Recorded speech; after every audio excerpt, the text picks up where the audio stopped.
우리가 열심히 살지만 때때로 실망스럽습니다. 성과는 가끔 지각은 하지만 결코 결석은 하지 않아요. 열심히 해나가는 사람은 반드시 좋은 끝이 있다는 거죠.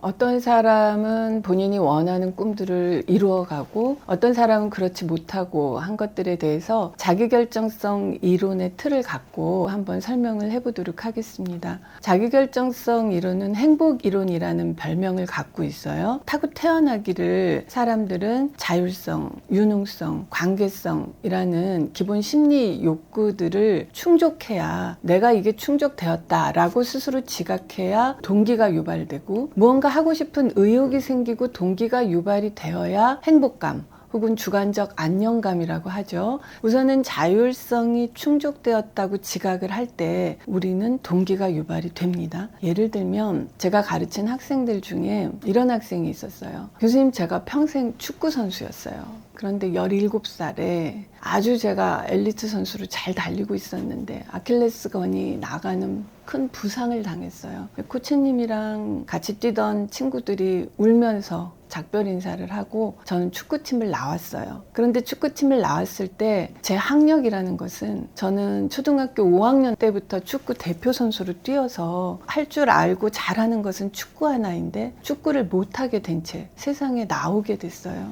그 학생이 저한테 얘기하기를 몇 날 며칠을 그냥 잠만 자고 잘 먹지도 않고 아주 어두운 터널을 지나듯 무시무시한 시간이 지났는데 앉아있는데 문득 그런 생각이 들더래요. 내가 여기서 쓰러질 수는 없다. 내가 얼마나 열심히 살았는데 내가 이 상태로 그냥 가면 이 세상에 쓸모없는 존재가 될 수도 있다. 그러면서 저한테 그런 표현을 쓰더라고요. 내 가슴에서 불 같은 것이 치밀어 오르는 느낌을 받았어요. 불 같은 것이 치밀어 오르는 느낌이라는 표현을 굉장히 많은 사례들에서 보거든요. 근데 제 학생은 그런 것들을 읽고 연구한 게 아닌데 똑같은 표현을 쓰는 거예요. 교수님, 제가 불 같은 게 솟아오르면서 그럼 이 상황에서 내가 할 수 있는 게 뭐지? 내가 제일 잘할 수 있는 게 뭐지? 축구 다음에는 그나마 공부인 거예요. 5학년 중퇴의 학력이지만 나는 그래도 공부는 했었어. 그러면 어떻게든지 공부를 해서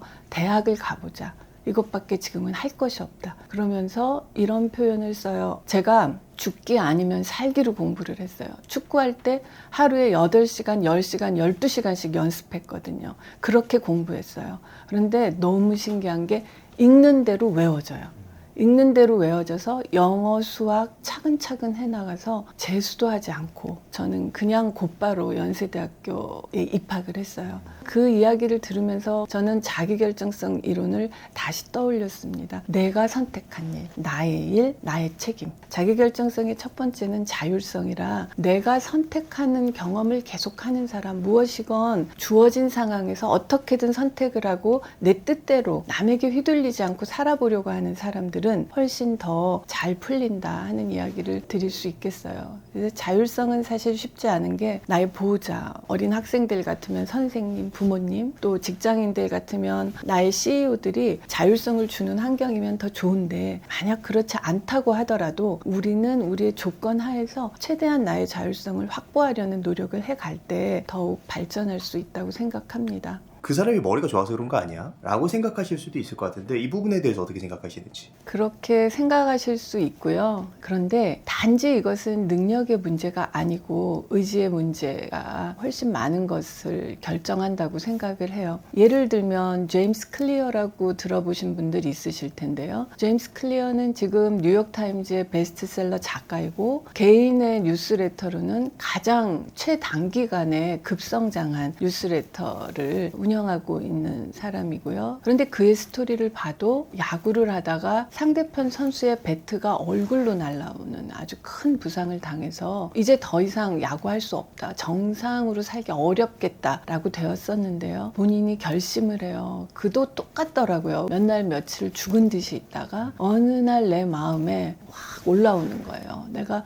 이렇게 갈 수는 없다. 그래서 이 사람은 결심한 것이 매일 1%씩 성장하기. 이게 지금 행동주의 심리학이나 여러 자기계발서에서 공통되게 권하고 있는 거죠. 그래서 첫 번째 한 일은 나의 이부자리 내가 치우기. 그렇게 해서 시작한 것이 정말 놀랍게 재활하는 분들이 깜짝 놀라게 회복을 하고요. 2군 야구에 야구 선수로 다시 입성을 합니다. 그리고 너무너무 야구 선수가 되기를 원했기 때문에 대학도 야구 선수로 입학을 해요. 그래서 자그마한 대학에 들어가는데 가까스로 들어가서 얼마나 열심히 했든지 졸업할 때 MVP로 졸업을 해요. 그리고 지금은 그가 그토록 원하던 팀들에 비록 선수로 입단은 못했지만 그 선수와 코치들을 정신무장시켜주는 멘탈 코치로 여기저기 불려다니기 바쁘게 살고 있거든요. 그래서 이것이 똑똑해서 공부가 잘 되었다는 것보다는 본인이 결심해서 스스로 선택한 일에 대해서 주변이 깜짝 놀랄 만큼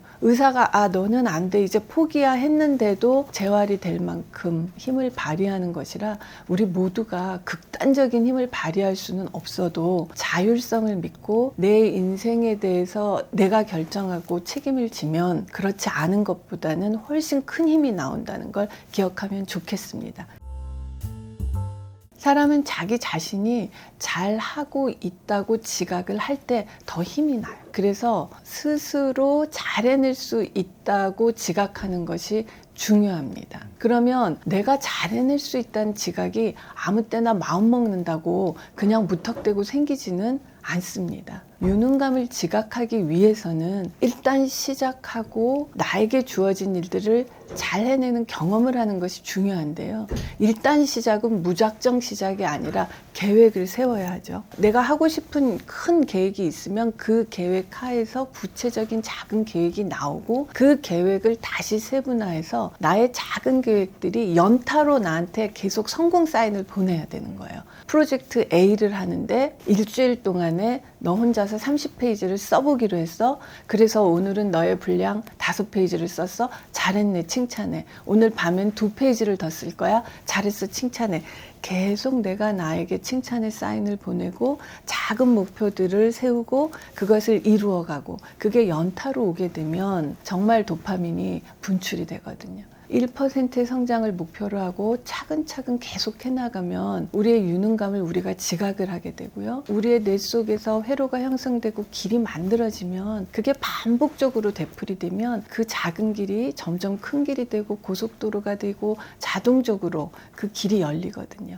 그럼 그때 얻는 그 성취감, 그 행복감은 마틴 셀리그만 같은 그 긍정 심리학을 만들었다라고 우리가 평가하는 그런 학자들은 그것이 인간이 누릴 수 있는 아주 높은 수준의 행복감이다. 그것은 그냥 놀고 먹고 하면서 누리는 행복감과는 결이 다른 아주 높은 수준의 행복감이고 그것에 한번 우리가 그 길로 들어서면 꾸준히 해나가면 훨씬 풍부하고 성공적인 삶을 살 수 있다. 그렇게 강조하고 있습니다. 그리고 유능감이라는 것은 내가 나에게 주어진 환경 속에서 나의 주요 과업을 잘 해낼 수 있는 자신감이 있다 하는 거거든요. 그러면 예를 들면 말이에요. 영어 선생님인데 학생들하고 잘 놀아주고 눈높이 맞추고 면담도 잘해주고 뭐든지 열심히 잘하시는데 영어를 잘 못해. 그래가지고 영어 책을 읽어야 되면 난감해. 이렇게 되면 행복하기가 힘든 거죠. 뭐냐? 주요 과업을 잘해야 한다는 겁니다.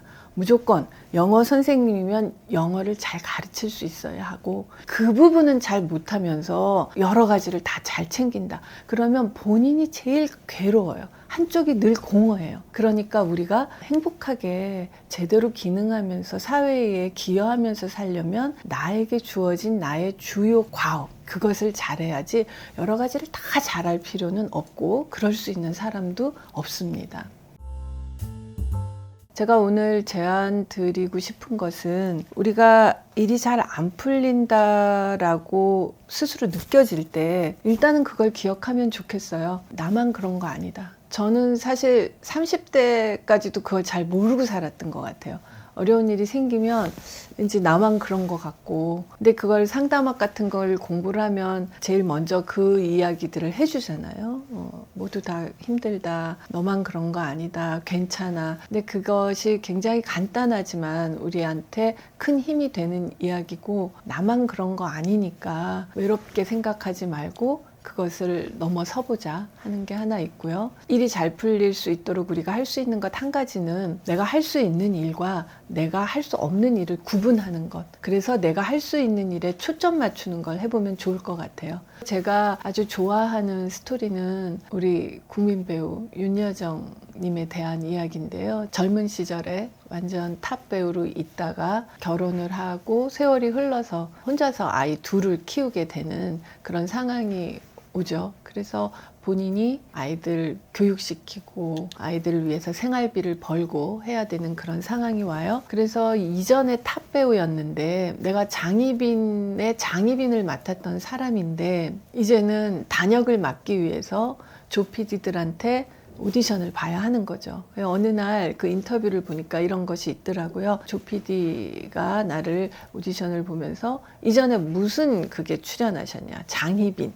그 장희빈에서 무슨 역 하셨어요? 장희빈. 그랬더니 쓰다가 깜짝 놀라서 나를 다시 보면서 장희빈? 이라고 하는 그런 순간들이 오는 거예요. 어떠한 허드렛 역도 마다하지 않고 나는 무조건 했고, 조 PD가 나를 그렇게 쳐다봐도 나는 그 순간을 모멸감으로 받아들이지 않았어요. 나는 딱 나의 목표만 생각했어요. 내 두 아들. 나는 그것만 생각하고 내 앞길을 달렸어요. 그랬더니 세월이 흘러 그녀가 75세가 됐을 때는 아카데미 여우 조연상을 받잖아요. 아카데미 여우 조연상을 받을 때 윤여정 배우의 가장 큰 자산은 그동안에 했던 수많은 역할, 아들들을 위해서 목표를 세우고 열심히 달리면서 했던 그 많은 역할들이 바탕이 돼서 정말 연기를 잘하는 배우, 포용력이 있는 배우, 사람들이 사랑하는 배우로 거듭난 거죠. 우리가 열심히 살지만 때때로 실망스럽습니다. 그리고 잘 나가는 듯 하다가 또 일이 안 풀리고, 또 어떤 경우에는 애시당초가 계속 좀 안 풀리고 그렇게 일이 흘러갈 때가 있는데, 확실한 것은 제가 연구를 보아도 그렇고 제 학생들을 보아도 그렇고 또 여러 가지 매체를 통해 사례들을 보면 성과는 가끔 지각은 하지만 결코 결석은 하지 않아요. 무슨 말이냐면 열심히 해나가는 사람은 반드시 좋은 끝이 있다는 거죠. 근데 그 끝이 내가 원래는 굉장히 뛰어난 배우가 되고 싶었어. 그런데 배우는 못 돼도 감독이 된다든지 PD가 된다든지 뭐가 조금씩 달라지기는 하지만 열심히 하다 보면 반드시 성과가 우리가 원하는 모습 혹은 그 이상의 모습으로 찾아오는 것 같습니다. 그래서 성과는 가끔 지각하지만 결코 결석은 하지 않는다. 우리가 그렇게 생각하고 지내면 여러 가지 긍정 정서 속에 원하는 꿈들을 이루어갈 수 있다고 믿습니다. 오늘 만나서 반가웠고요. 오늘의 심리학은 여기까지 하도록 하겠습니다. 감사합니다.